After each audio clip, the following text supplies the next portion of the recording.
Oforiatta Ayim. I'm a writer, art historian, and curator. Welcome, this is my city.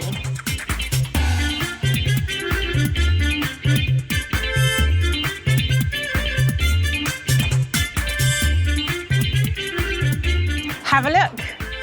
We're here in the capital of my country, Ghana, and this is Black Star Square.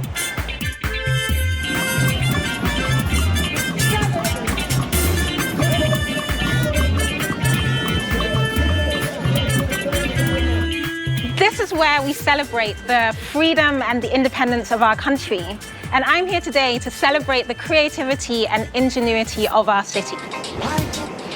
Accra is on the Atlantic Ocean on the west coast of Africa. Around 5 million people live in Accra, where there are many different kinds of industry, including fishing, manufacturing, finance, and transportation, amongst many others.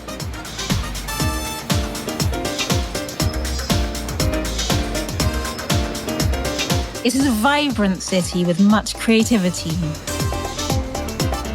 Ghana is made of several communities and kingdoms that are thousands of years old.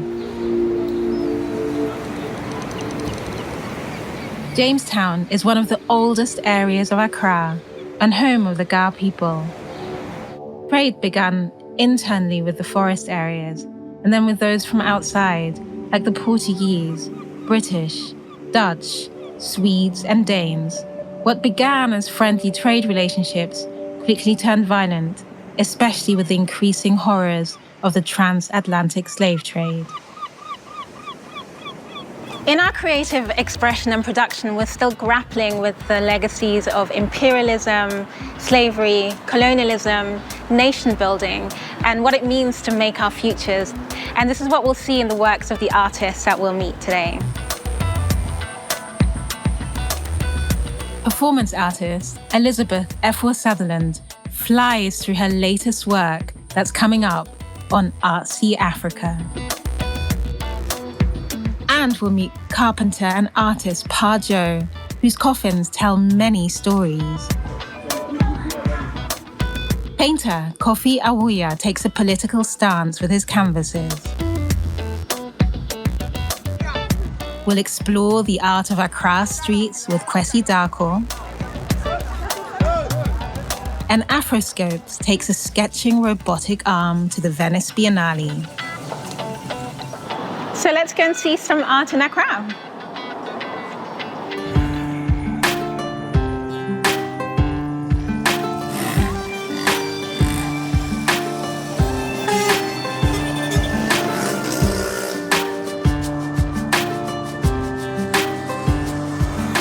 I'm now going to meet the exciting artist, Kwasi Darko. Come with me.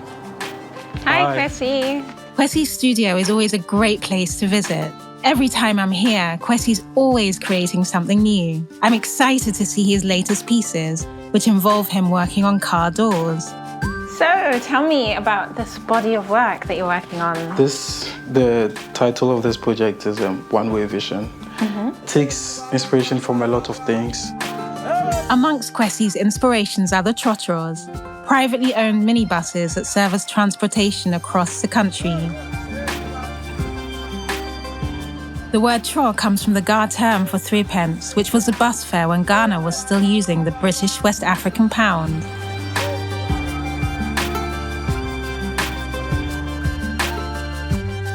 Trotros are often personalized with sayings and stickers which are known as one-way stickers. The name comes from a certain specific printing technique.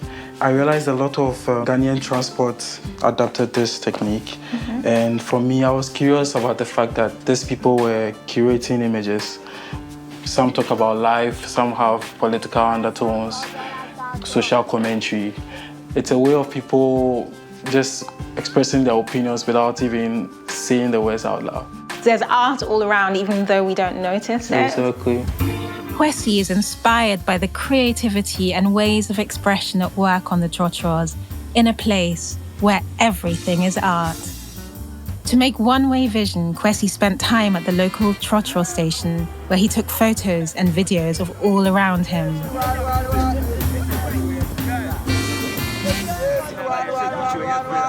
You know, it's almost like seeing the street as an exhibition space. Exactly.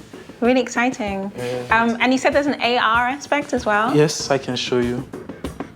Kwasi has used augmented reality, or AR, to embed QR codes that link his videos and make them come to life.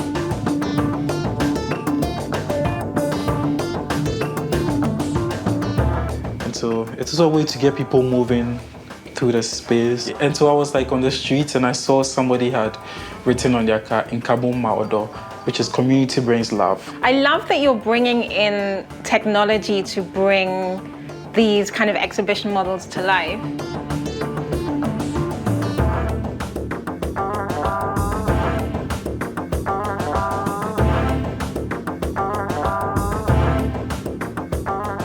Do you want to be photographed? Let's see. He's also a great photographer, and we end our visit with a photo shoot near his home.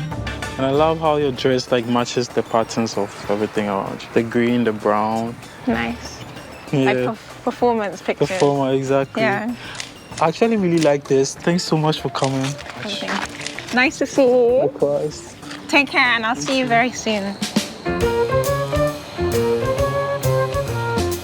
My journey with DW's Art.See.Africa now takes me to the west of the city.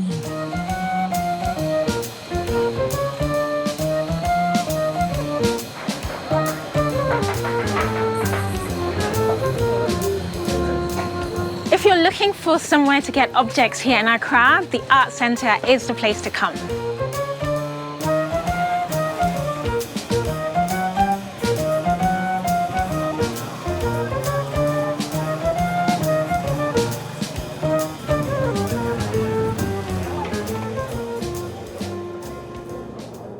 The Art Centre has many different kinds of artworks, including carved wooden figures used in many different contexts.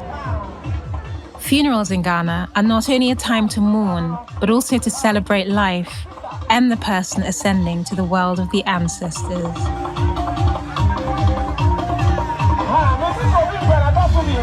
In a place where everything is art, coffins are so too. Amongst the Ga, a tradition has emerged which is said to have been started by the carpenter Kanikwe in the 1950s, where proverbs are made visible in coffins. This is the workshop of Paa Joe, who apprenticed with Kanikwe before setting up on his own.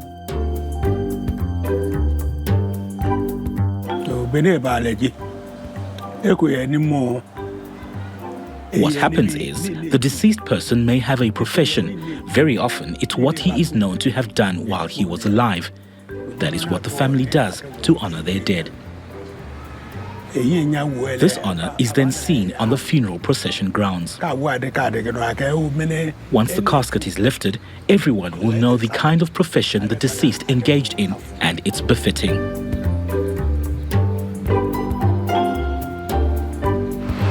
This is for a fisherman. He loves this kind of fish, and he has requested that this casket be used to bury him when he dies. So, we have created it while he is still alive. This one is for an MD from the Coca-Cola bottling company. He has requested that this be created so that he can be buried in this very casket. We made this cockerel for some other clients, but it's not time for them to pick it up. They will use it for an important man. He hails from Nungwa, the oldest among the Ga tribes. All the lands here in Accra were granted to the Nungwa people. And this one is going to a client in America in Los Angeles. This coffin was ordered by a client in America who collects reptiles and heard about Paa Joe's creations.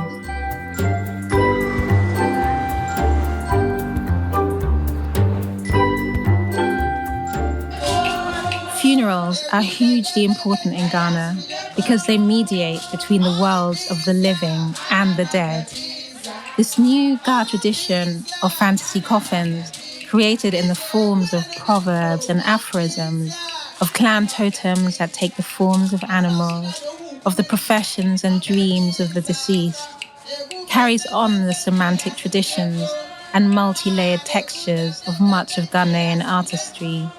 They are another sphere of language that communicates non-verbally.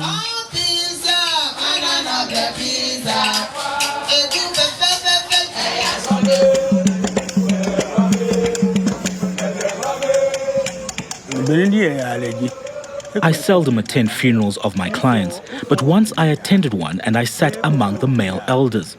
But I left immediately when the casket was lifted for burial. I didn't walk around to show off and for people to praise me for my work. That's not who I am.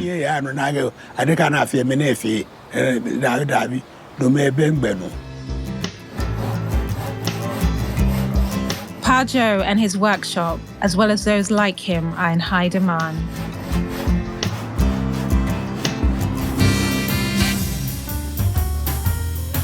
Next on our Art.See.Africa journey, I head to the north of Accra to meet an artist who has reclaimed forms that travelled outwards. I'm here at the Back's art studio, about to meet with the artist Kofi Awuya. Hi, Kofi. Hi. Nice to meet you. Welcome to my space. Thank you. Tell me a bit about your work. I'm a fan of textured painting and I love abstract. It took me 8 years to master this technique. So in this technique, it's sort of a mixture of textured painting and mosaic combined together. You have 3-4 layers in the painting. It's a technique used by Van Gogh, Rembrandt. Nice. Thanks. So what is it that you want to express through your work? We have this police brutality. So it's sort of like the history or what happened to our ancestors is still happening again. And I think I should address it and talk about it. I mounted an exhibition recently at 1957. Inside this 5-star hotel, there is a commercial gallery, which is a relatively new addition to Accra's ecosystem of art spaces. I think I'm influenced by what I see in my country. Some months ago in Accra, we had this protest, Fix the Country campaign. People were tired of the hardship, the suffering, and then it was a massive protest. So I try as much as possible to tune in, to watch the news daily, if possible. Currently, I'm using cubism. I think it gives me that freedom to express myself without boundaries. I take cubism as an African, and then I want to express myself in cubism as an African.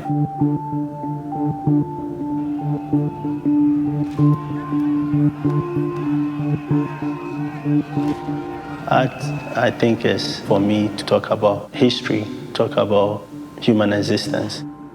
So for me, art is a gift that I will use to talk about what is happening in the society. A writer will use his pen, but I think my brush is my gift. Back in his studio, Kofi is getting his materials ready. He has invited me to create with him before I head off. Okay, so what are we doing? We're doing some paperwork. So we'll start with the charcoal, or yeah? What do you have in mind? I don't know, I might try face. I just work straight from my mind. Oh my God, I haven't drawn for a long time. What's the difference between these and these crayons? Okay. Like, are some softer? This is pastel oil. Yeah. So they're different effects? Yeah. Okay, I'm gonna try this. Do you mix the mediums when you do I mix them. I add charcoal. That's not bad. What are you doing? Drawing a child and a mother. Okay. Just trying things out. Okay. This is...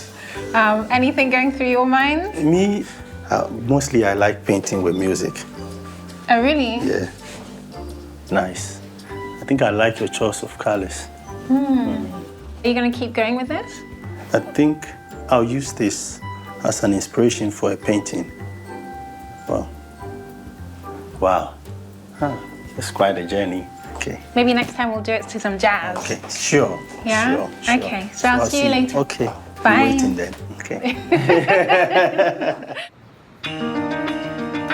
So you're just about to meet Afroscope, who I chose for the Ghana Pavilion for the Venice Biennale.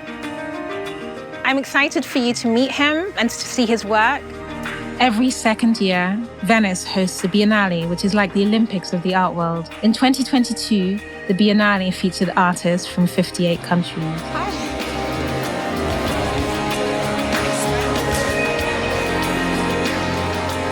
I called the exhibition at the Ghana Pavilion Black Star, the museum as freedom. Afroscope's installation featured a robotic arm that he had trained to create drawings in his artistic style. I chose his work for the Ghana Pavilion because of how he uses technology to explore freedom of expression and of being. Afroscope's work is futuristic, but also inward and backward-looking, drawing on our historical knowledge systems and philosophies to create future worlds. He lives in Tema, a community about an hour outside of Accra. My name is Nana Opoku.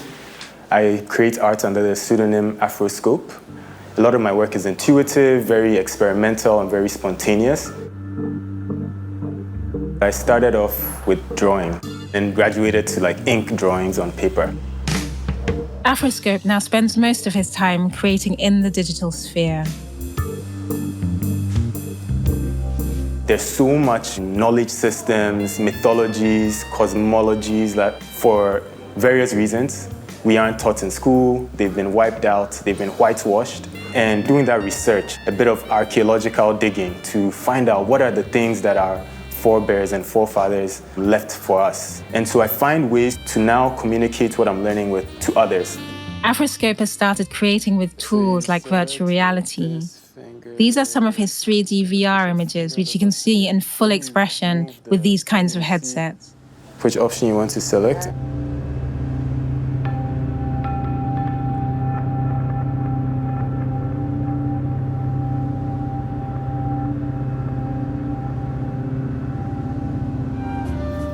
There's also this concept I'm fascinated by, which is oneness. The genesis of all this was in the illustrations that I do, that I have called, or I dub, Ashe. Ashe is a Yoruba term for that ethereal or invisible life force that connects everything and that makes everything alive. So at Venice, I'm trying to tell a story that talks about this journey from Ashe to now. I did 1,024 of these drawings that I've scanned and run through a machine learning algorithm.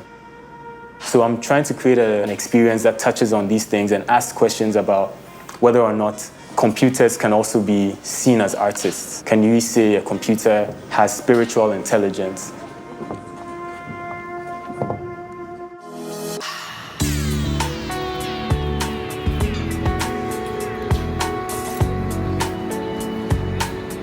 Art can help us see things that are not immediately apparent. Putting together an exhibition can feel like alchemy, like creating something where the whole is greater than the sum of its parts. So I love this work, this building of narratives. So whenever I do an exhibition, even I'm astounded at the end of it. Like this exhibition, for example, when I looked at this book, it says Ghana's historic first pavilion at the Venice Biennale of 2019. When I curated Ghana's first ever pavilion for the Venice Biennale in 2019, Ghana Freedom, it referred to our first president, Kwame Nkrumah, famously saying, "Ghana, our beloved country, is free forever," and how that freedom has or hasn't developed for us through the eyes and work of our greatest artists. There's something about the impact that an exhibition can have. There's something about the space for experimentation, to create new forms and new languages, and to put different works and different artists together and come out of it expanded in some way.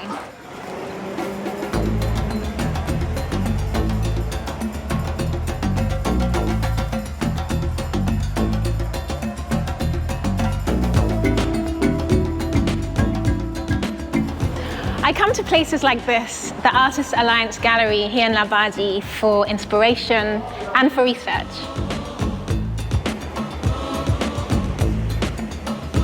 Labadi has a beach right in the center of town, where the Artists Alliance Gallery sits. It was created by veteran artist Professor Abladi Glover and showcases both historical and modern art.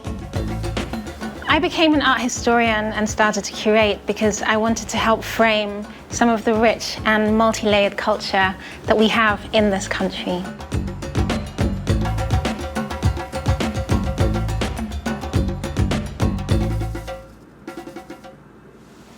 My Art.See.Africa journey now takes me east. This is where I encounter performance artist Elisabeth Sutherland.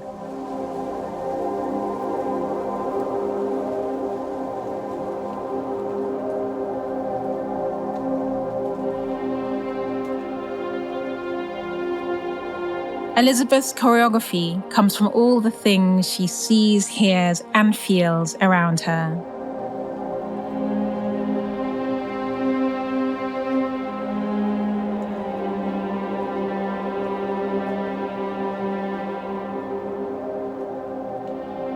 I think we as Africans, we default to dance. You know, when people feel joy, they feel sadness. When we just even express in normal everyday language, we're very physical about it.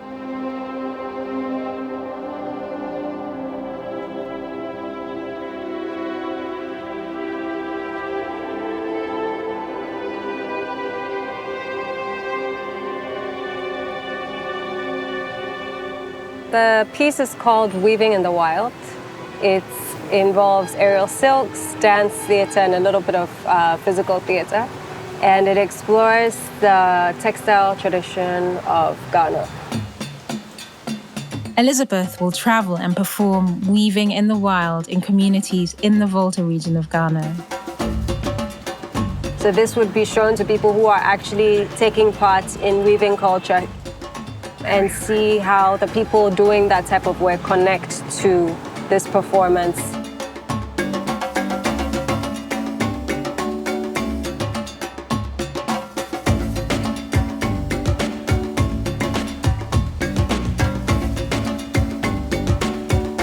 We have appropriate attire for different types of events.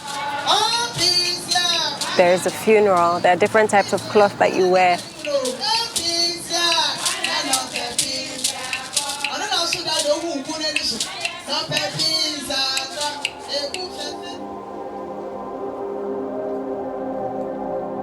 I would really like the work to connect to young people. I think we are all very interested in our culture, and so I would like it to be a connecting point for young people to their tradition, to their culture. It is mostly men that weave kente cloth, and Elisabeth is interrogating this by inserting her embodied practice within this tradition.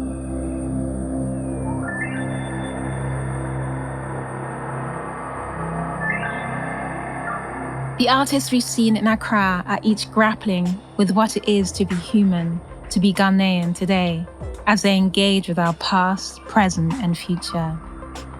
As a writer, these are things that concern me too.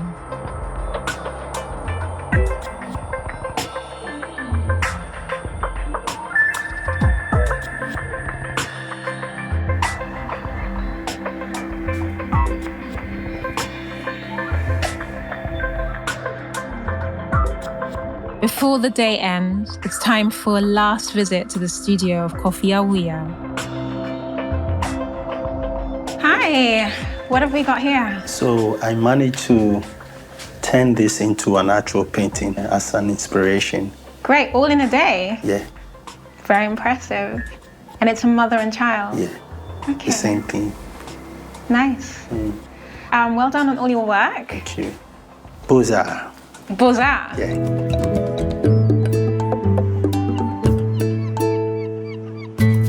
As my journey comes to an end, I head for the place that, for better or worse, connects us with the rest of the world, the sea. This has been DW Art.See.Africa, showing you some of Accra's exciting art scenes.